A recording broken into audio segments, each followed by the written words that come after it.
अमृतमय सुन जिनकी मूर्ति ब्रह्म को धारती नील की जय।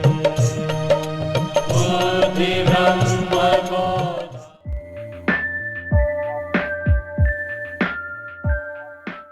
सच्चिदानंद भगवान की, सनातन धर्म की, चित्रकूट धाम की, सब माताओं की, भारत माता की। भारत माता का आप सब लोग ख्याल रखना, ठीक है? क्योंकि जिस माता की गोद में हम रहते हैं, ये भारत माता सुरक्षित रहे।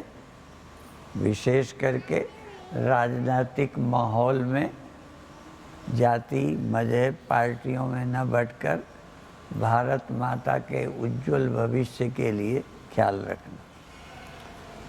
एक बात बहुत बार दोहराई है, फिर भी दोहरा देते हैं। जागृत की इंद्रियों द्वारा जागृत का ही जगत दिखता है। स्वप्न की इंद्रियों से ये नहीं दिखता और जागृत की इंद्रियों से वो नहीं दिखता। जागृत की इंद्रियों से स्वप्न नहीं दिखता और स्वप्न की इंद्रियों से जगत नहीं दिखता। अर्थात जिसको देखना हो, मिलना हो, उसी स्तर का सब कुछ चाहिए। तो जागृत में जागृत की ही चीज़ें चाहिए। और एक जगह गोस्वामी जी ने लिखा है, मन मोदक नहीं भूख बुताई। मन के लड्डुओं से भूख नहीं जाएगी, वो ये वाले चाहिए। और स्वप्न में मन के ही लड्डुओं से पेट भर जाता है। इस बताने का प्रयोजन ये है कि जिसको जगत दिखता है वह भी जगत ही है। इसके लिए योग दर्शन से पुष्टि करते हैं। योगस चित्तवृत्ति निरोधा। योग क्या है? चित्त की वृत्तियों का निरोध। उस समय होता क्या है? तदा द्रष्टु स्वरूपे अवस्थानम। उस समय दृष्टा अपने स्वरूप में चला जाता है। अभी दृष्टा स्वरूप में नहीं, अभी दृष्टा जगत को देख रहा है। यदि ये दृष्टा भी माया का ना होता, पंचभौतिक ना होता, ये दृष्टा तो जगत को नहीं देख पाता।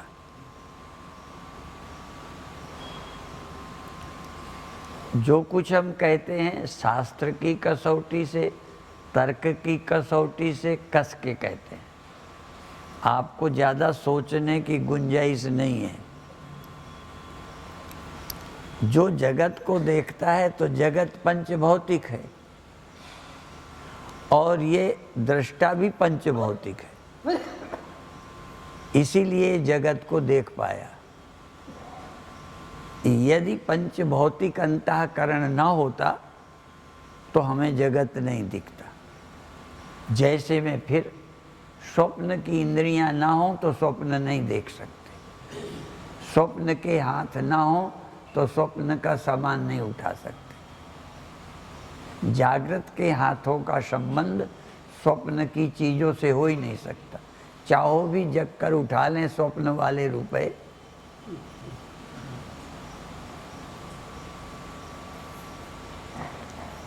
तो स्वप्न के हाथों से स्वप्न के ही रुपए उठा सकते हो। जागृत के हाथों से जागृत का ही सामान पकड़ सकते हो। तो जगत को देखने के लिए यदि जगत पंचभौतिक है तो ये दृष्टा भी पंचभौतिक है, तभी ये जगत को देख पाया। आत्मा को जगत नहीं दिखा और यह दृष्टा भौतिक है, तत्व से बना है, इसलिए जगत देख रहे हैं। और इसीलिए गोस्वामी जी को कहना पड़ा, गो गोचर जहाँ लग मन जाई।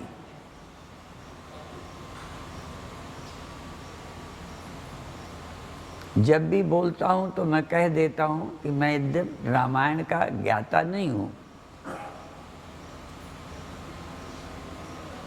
पर गोस्वामी जी ने कहा गोचर जहाँ लग मन जाई सो सब माया। क्यों? ये मन भी माया ही, और इसके लिए भी बोल चुका हूँ। मन, माया, प्रकृति, जगत, चार नाम लिए। मन, माया, प्रकृति और जगत, चार नाम एक रूप। जब लग ये सांचे लगें, नहीं जान्यो निज रूप। जब तक ये सच्चे समझते हो, समझो स्वरूप को नहीं समझो। तो अभी कह रहे थे तदा दृष्टु स्वरूपे अवस्थान। ये दृष्टा स्वरूप नहीं है, दृष्टा का स्वरूप। जैसे घड़ा स्वरूप नहीं है, घड़े का स्वरूप, घड़ा का रूप है और घड़े का स्वरूप क्या है? मिट्टी। रूप और स्वरूप, रूप अलग अलग हैं, स्वरूप सबका अलग अलग नहीं।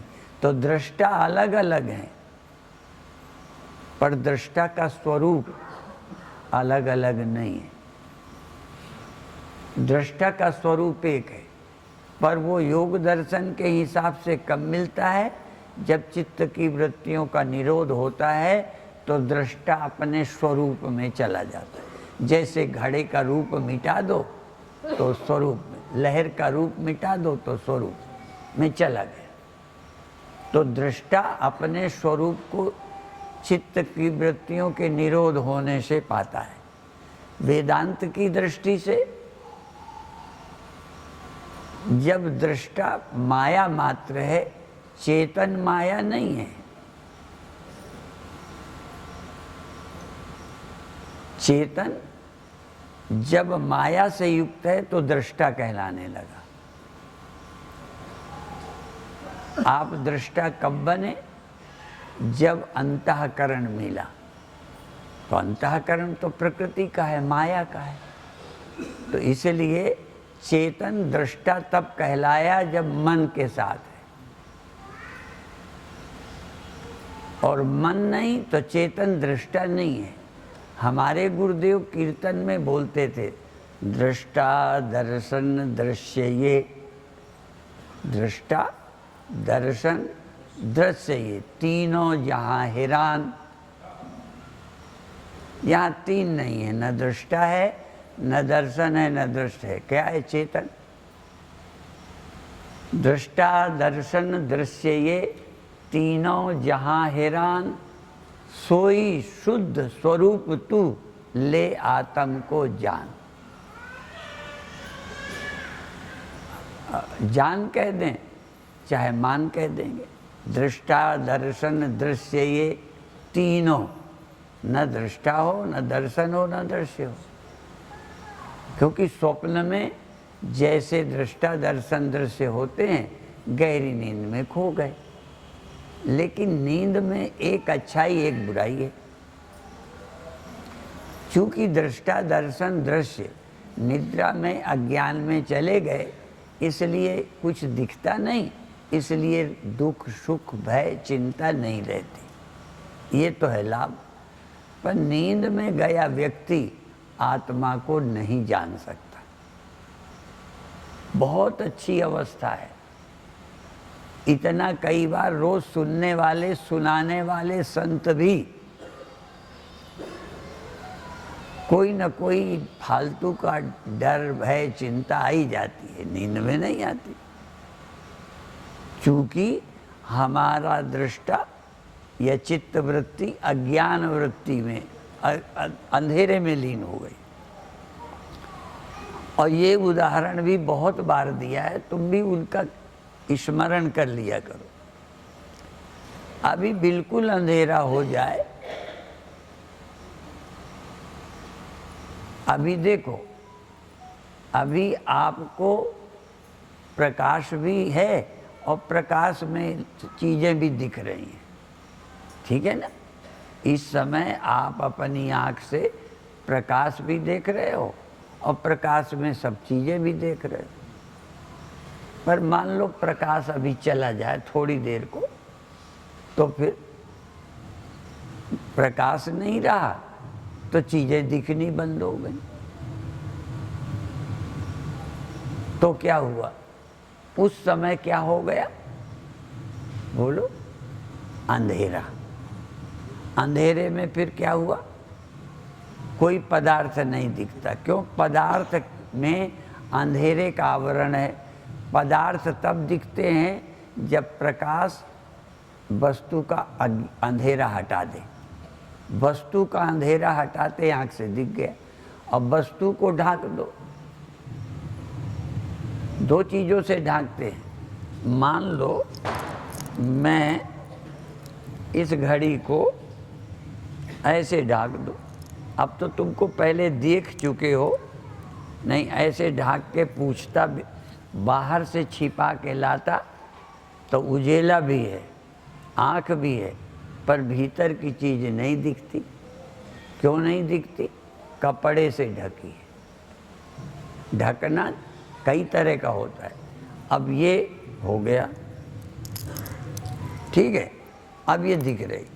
अब मान लो कोई ऐसी चीज़ ले आऊं जिसको आप जानते ही नहीं, जिसका नाम नहीं जानते, ऐसी कोई चीज़ जंगल से उठा लाऊं और दिखाऊं, रोशनी भी है, आँख भी है, पर बताओ क्या है? तो अब इसमें कौन सा पर्दा है? अज्ञान का। इसमें था कपड़े का पर्दा, दूसरा होता है अंधेरे का पर्दा, और तीसरा है अज्ञान का पर्दा। आपके स्वरूप में अज्ञान का पर्दा है, और अज्ञान हाथ से नहीं हटाया जा सकता, और आत्मा के, ब्रह्म के अज्ञान को रोशनी से भी नहीं हटाया जा सकता। इसीलिए गुरुओं ने क्या, जो 100 चंदा उगवें, एक नहीं, जो 100 चंदा उगवें, सूरज चढ़े 1000, हजारों सूर्य निकल आवें, सूरज चढ़े 1000, फिर क्या होगा? पर गुरु के बिना अंधेरा नहीं मिटेगा। क्यों? यदि ये वाला अंधेरा होता तो सूर्य से चला जावे, ये वाला अंधेरा हो तो चंद्रमा से चला जावे, पर स्वरूप का जो अंधेरा है वो बिना गुरु वाक्यों के नहीं हटेगा। इसलिए चाहे 100 चंदा निकल आवे, सूरज हजारों आ जाएं, पर मैं कौन हूँ इसका ज्ञान सूरज निकलने से नहीं होगा, चंद्रमा निकलने से नहीं होगा। वो जब होगा वो वाणी से होगा।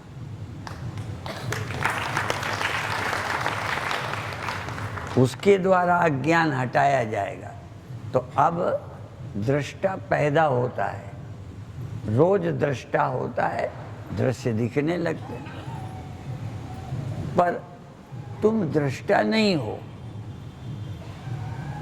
तुम चेतन हो। चेतन जब दृष्टा बनता है तो समझो मन मिल गया। जैसे आँख मिल गई तो तुम देखोगे, आँख ना मिले तो तुम चेतन हो पर देखोगे नहीं। कान ना मिले तो तुम जगे हो, आँख न मिले और कान न मिले तो न देखोगे न सुनोगे। ये भी प्रवचन मैं एक बार कर चुका हूँ। जहाँ हमारी गौशाला है सिजई, वहाँ पर एक छोटा गांव है बभौरी।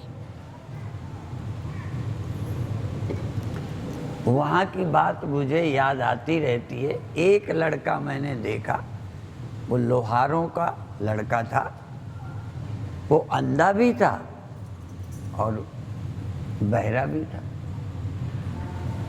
गूंगे बहुत देखे, अंधे बहुत देखे, पर अंधा और गूंगा दोनों तो वो ना सुनता था ना देखता था।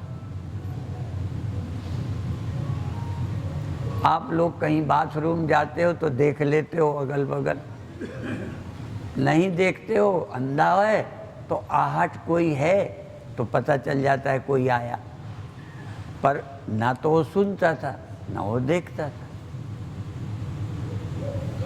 तो ऐसे ये इसलिए उदाहरण देता हूँ कि यदि हमारे इंद्रियां ना हो, अभी तो दो ही बताया, आँख और कान, मान लो त्वचा भी ठीक काम ना करे तो मैं जग जाऊं तब भी सर्दी गर्मी नहीं जानूंगा, जग जाऊं तब भी अंधेरा उजेला नहीं जानूंगा, जग जाऊं पर मैं सुगंध दुर्गंध नहीं जानूंगा। और सुगंध दुर्गंध तो ऐसे भी जुकाम हो जाता है तो उतने दिन सुगंध दुर्गंध नहीं आती। क्यों? ये इंद्रियों से मिलती है, पर आत्मा इंद्रियों से नहीं मिलती।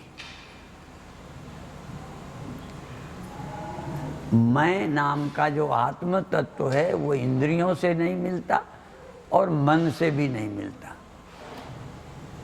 इसलिए वो दोहरा देता हूँ गोस्वामी जी का वचन, गो गोचर जहाँ लग मन जाई सो सब माया। तो जितना तुम देखते जानते हो सब माया है। दिखता सुनता है वो भी माया, जो जिससे दिखता है वो भी माया, इंद्रियां भी माया, विषय भी माया, मन भी माया, जगत भी माया। फिर ब्रह्म कौन है? दृष्टा भी माया, दृश्य भी माया।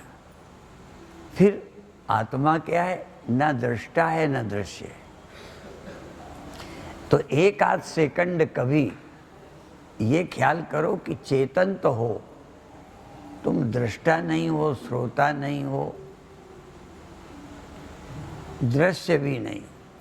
जिस दृश्य को मैं मानते हो ये भी मैं नहीं, और जो दृष्टा देह को देखता है जगत को, दृष्टा भी तुम नहीं हो। फिर तुम कौन हो?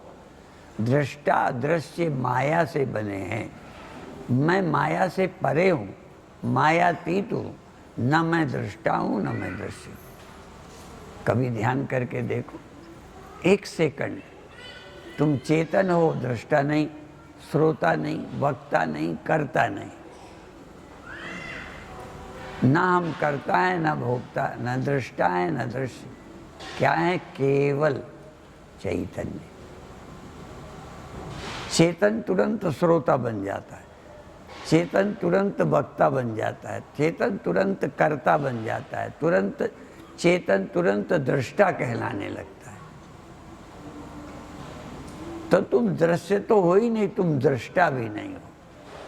एक बार ये समझो कि मैं दृष्टा और दृश्य नहीं हूं। ये ध्यान करके देखो, न मैं दृष्टा हूं न मैं दृश्य हूं। दृष्टा और दृश्य दोनों मुझ में कल्पित है। दृष्टा और दृश्य, अंतःकरण और संसार दोनों मुझ में कल्पित हैं। माया मात्र, माया मात्रम इदम द्वैतम। इदम द्वैतम, ये जो द्वैत है माया मात्र है। और इसीलिए आरती की एक लाइन रोज बोलते हो, जिनकी कृपा से द्वैत दूर हो। द्वैत में क्या है? दृष्टा और दृश्य, मैं और यह। ये मैं और यह दोनों माया ही है। ब्रह्म क्या है? जो मैं नहीं है। ये मैं तो हमारा प्रकृति से पैदा हुआ है, अहंकार। और ये दृश्य, मैं पैदा नहीं हुआ, मैं दृष्टा भी नहीं, मैं दृश्य भी नहीं। जन्मे हुए दृष्टा से दृश्य दिखता है। और रोज देखते हो, जब दृष्टा आता है तभी दृश्य, और जैसा दृष्टा तैसा दृश्य। स्वप्न दृष्टा का स्वप्न दृश्य, जागृत दृष्टा का जागृत दृश्य।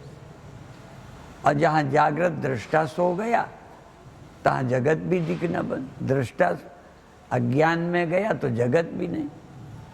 इसलिए तीनों अवस्थाएं रोज हो रही हैं।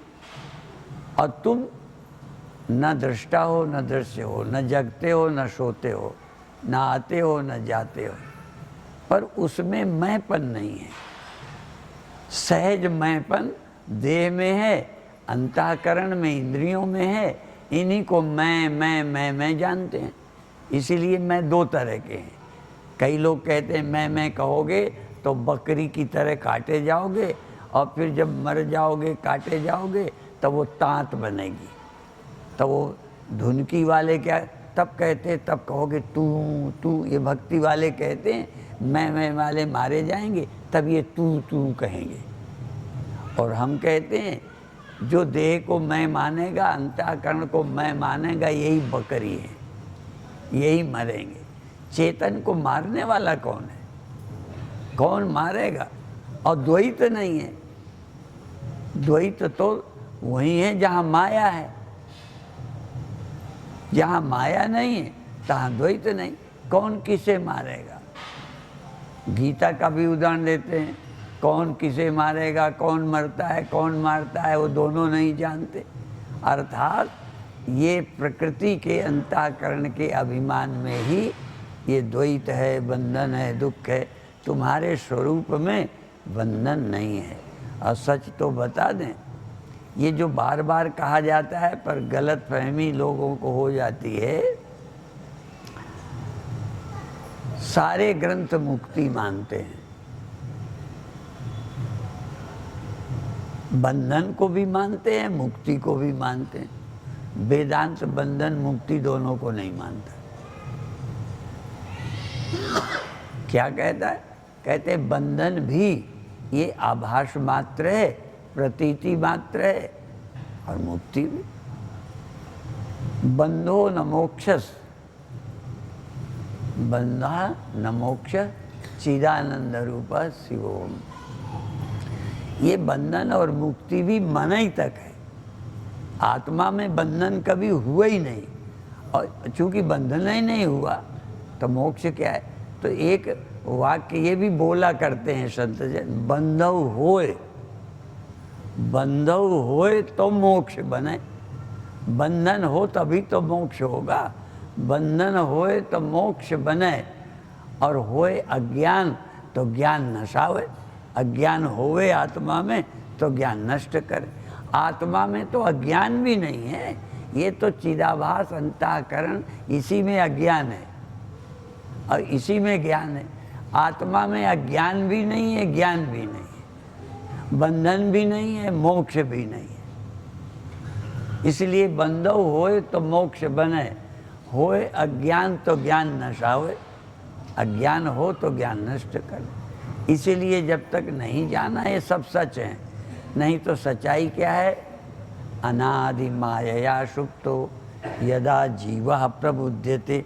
जब ये जीव जानता है तो क्या जानता है? अजम अनिद्रम अस्वप्नम अद्वैतम बुध्यते तदा। तो क्या पता चला कि मैं जन्मा ही कभी नहीं। अजम अनिद्रम, मैं कभी अज्ञानी या नींद हुई ही नहीं। आत्मा कभी जन्मी नहीं, आत्मा कभी सोई ही नहीं, आत्मा अज्ञानी हुई ही नहीं। अजम अनिद्रम अस्वप्नम अद्वैतम। ये आत्मा एकमेव अद्वितीय है, अज्ञान से रहित है, जन्म मरण से रहित है। पर अभी चूंकि हम अंतःकरण उपाधि में हैं, इसलिए ऐसा हम सोचते हैं। तो ये वेदांत बड़ा झीना विषय है, पर बहुत, इसीलिए वकालत से भी कठिन है। वकील लोग कई, और हमारे गुरुदेव तो कभी कभी कहते थे कि हम वकील नहीं हैं, वैरिस्टर हैं। वैरिस्टर जो केस लड़ते हैं वो बड़े बड़े केस छुड़ा देते हैं बहस से। तो जो गुरु जिनके वकील होंगे ना, वो तर्क से ऐसा समझाएंगे, और वहाँ पर जज को प्रभावित करना पड़ता है। वकील अपनी दलीलों से जज से वो फैसला करा लेता है जो अच्छा वकील होता है। वो ऐसे तर्क देगा कि उसे फैसला उसके तर्क के आधार पर देना पड़ेगा। तो हमारे यहाँ क्या है, तुम खुद जज हो, गुरु वकील है, जज तुम हो, और तुम ही अपने जजमेंट से। एक कीर्तन हमारे स्वामी गीतात्मानंद गाया करते, प्रभु की यही पार्लियामेंट। और जाने शास्त्र के वो बताकर देते हैं जजमेंट, गुरु की यही पार्लियामेंट। ये पार्लियामेंट में गुरु अपने तर्क से छुड़ा देते हैं। तो किसको छुड़ाएंगे? तुम अपने अनुभव में जन्मे हो, अपने अनुभव में मरोगे। तुम्ही ने फैसला कर रखा है अपने ऊपर, आरोप। अब तुमको ही समझाना है कि तुम करता नहीं हो, तुम भोगता नहीं हो, तुम अंतःकरण नहीं हो। यदि गुरु की इस बहस से प्रभावित हो गए तो तुम फैसला कर लोगे मैं मुक्त हूँ। फैसला भी तुम्ही को कर लेना है। अपने फैसले से अपने ऊपर आपने इल्ज़ाम, आरोप, इल्ज़ाम। अखबार वाले जब तक कोर्ट से फैसला नहीं होता तो कहते उन पर ये आरोप है। ये नहीं कहते कभी कि उसने किया है, उन पर ये आरोप है। तो आप पर क्या आरोप है? आप में जन्म मरण का किसने आरोप कर दिया है? तुमने। मैं जन्मा हूँ, मरूंगा, मैं आदमी हूँ, मैं जगता हूँ, मैं सोता हूँ। अपने आप में ये आरोप किसने कर रखा है? तुमने। अब ये आरोप तुम से मुक्त हो जाओ। तो यदि श्रद्धा पूर्वक गुरु की बात सुनोगे तो ये तुम्हारा धर्म ही नहीं है, तो देह का है, ये मन का है, ये इंद्रियों का है। तुम्हारा क्या है? तुम कौन हो? यदि तुमने सुना तो तुम ये आरोप का अपवाद हो जाएगा। आरोप और अपवाद, जो आरोप किया है उसका अपवाद हो गया। अध्यारोप और अपवाद। अध्यारोप माने जो स्वीकार किया है, अपवाद माने मैं नहीं हूँ। एक दृष्टांत दिया करते हैं, बहुत पहले भी दिया है, वो कह के बंद करेंगे।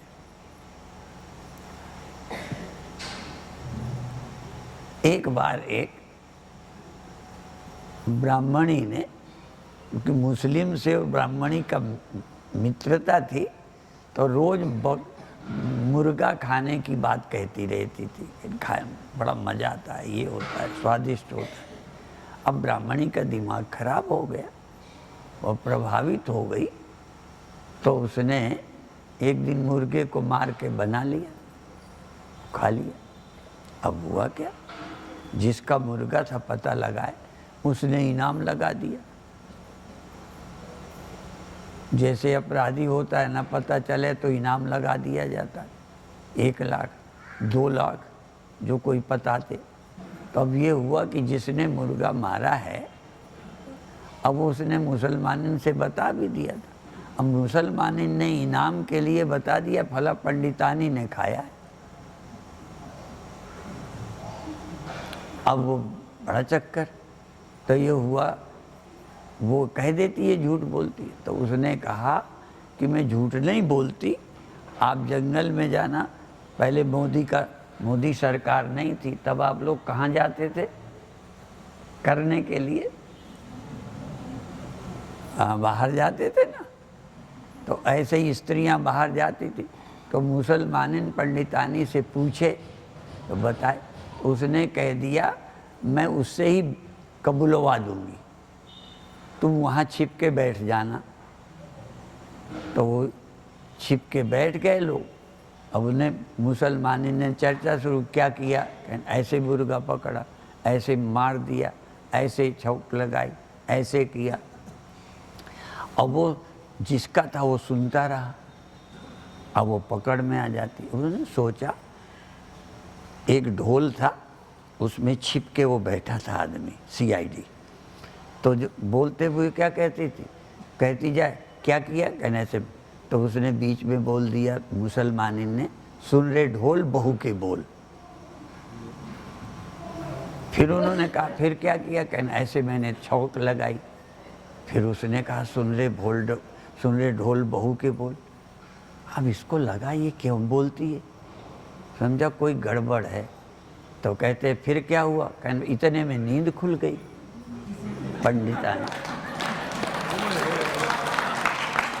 पंडितानी ने सब कुछ कह दिया, पर अंत में देखा गड़बड़ है तो कह इतने में नींद खुल गई। कहने तो क्या ये सपने की बात थी, कहने क्या और क्या कोई जागृत की थी। ठीक है, तो ऐसे ही है सब बयान तुम दो, ये हुआ कहने इतने में नींद खुल गई, मैं चैतन्य आत्मा हूँ, छुट्टी। तो अभी इतना कह के समाप्त करते हैं। सच्चिदानंद भगवान की